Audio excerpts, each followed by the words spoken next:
प्रिय विद्यार्थी, बगड़िया बाल विद्या निकेतन ऑनलाइन क्लास में आपका स्वागत है। हम पढ़ रहे हैं कक्षा 8 बसंत का अध्याय 2 लाख की चोरी।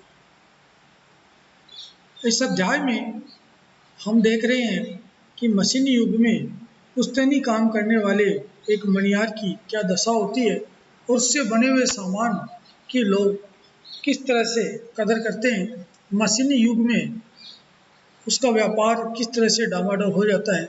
इसी में हमने देखा कि लेखक उस मणियार के पास जाता है, रोज उसके पास बैठता है, उसे खाने को आम और दूध की मलाई देता है और लाख की एक दो गोलियां उसे बना देता है।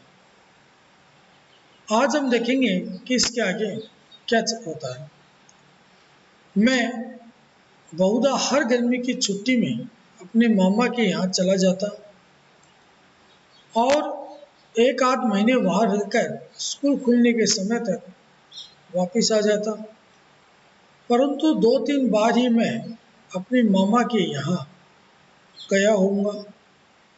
तभी मेरे पिता की एक दूर के शहर में बदली हो गई और एक लंबी अवधि तक मैं अपने मामा के गांव न जा सका।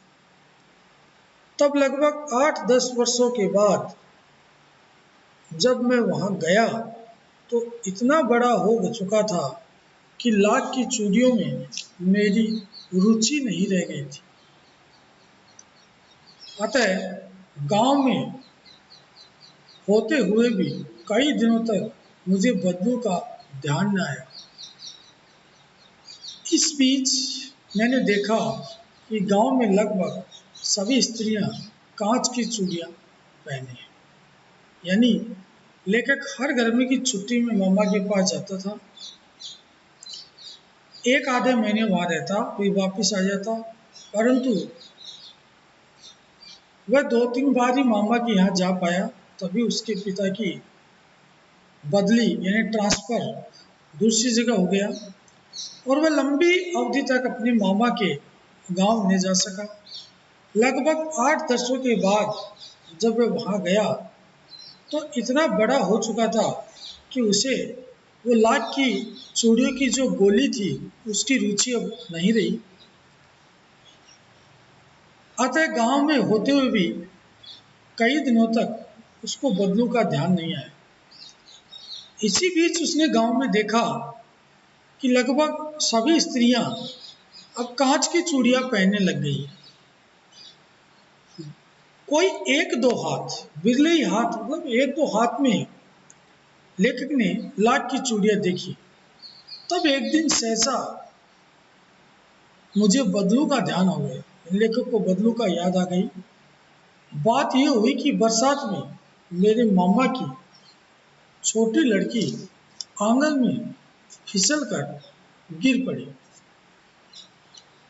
तो लेखक कई दिनों के बाद वहां पहुंचा और उसकी जो मामा की लड़की थी वह उस बरसात के पानी से आंगन में फिसल के गिर पड़ी और उसके हाथ की जो कांच की चूड़ियां हैं टूटकर उसकी कलाई में घुस गई और उसमें खून बहने लगा। मेरे मामा उस समय घर पर न थे, मुझे ही उसकी मरहम पट्टी करनी पड़ी। तभी सहसा मुझे बदलू का ध्यान हो गया और मैंने सोचा कि उससे मिल आऊं। अतः शाम को मैं घूमते घूमते उसके घर चला गया। बदलू वहीं चबूतरे पर नीम के नीचे एक खाट पर लेटा था। यानी लेकिन लंबे समय के बाद मैं मामा के घर गया। बड़ा हो चुका था, कांच की लाख की गोलियों की उसे आवश्यकता नहीं थी, अतः उसे बदलू की याद भी नहीं आई। जब गांव में उसने स्त्रियों के हाथ में कांच की चूड़ियां देखी तो उसे सहसा बदलू की याद आ गई और अचानक एक घटना भी घटी कि उनके मामा की लड़की आंगन में फिसल गई। उसके हाथ में कांच की चूड़ियां थी वो उनके चुप गई। खून बहने लगा। मामा उस समय घर पे नहीं था। लेखक को उसकी मरहम पट्टी करनी पड़ी। तभी उसे बदलू का ध्यान आया और उसने सोचा कि एक बार बदलू से मिल के आ जाऊं।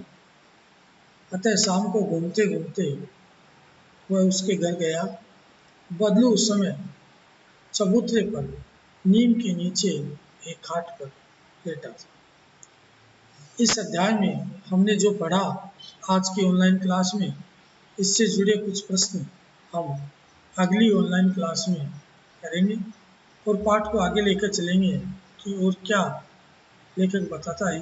तब तक के लिए धन्यवाद।